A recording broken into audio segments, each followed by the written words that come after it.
法作品摊开，忍不住惊呼，表达赞叹。哇！刚开始以为是书法墨画，近看才发现都是经典。佛教的《金刚经》《心经》《大悲咒》，乃至基督教的圣经。书法家詹秀荣的作品被带进联合国做国民外交。最希望就是把这个艺术流传到世界各国，把这个文化宣扬出去。从未曝光过的世界地图将在桃园机场展示，在国家门面让各国旅客见识国粹之美。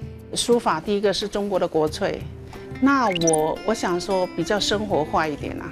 还有这幅布袋戏人物素还真，结合台湾传统戏剧，也要在机场传递文化特色。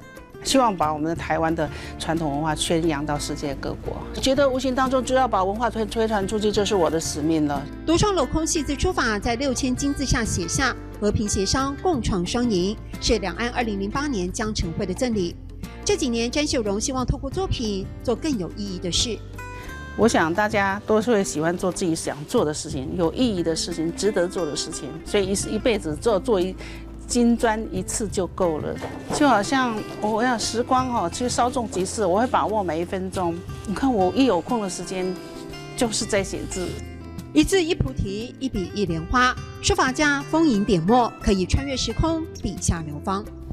所以我们看到这个又是好几部经典写成的台湾宝岛地图，是，对不对？好，赞叹。那 Q 还蛮给好好奇，诀窍是什么？时间，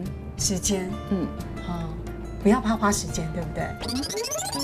詹老师的作品获得了书法传经登峰造极的评价，有好多人竞相要收藏。不过他发愿，所有作品只为公益义卖，要发挥祥和的力量，最终目标宣扬文化。GQ 黑马嘅時間，GQ 黑馬嘅時間。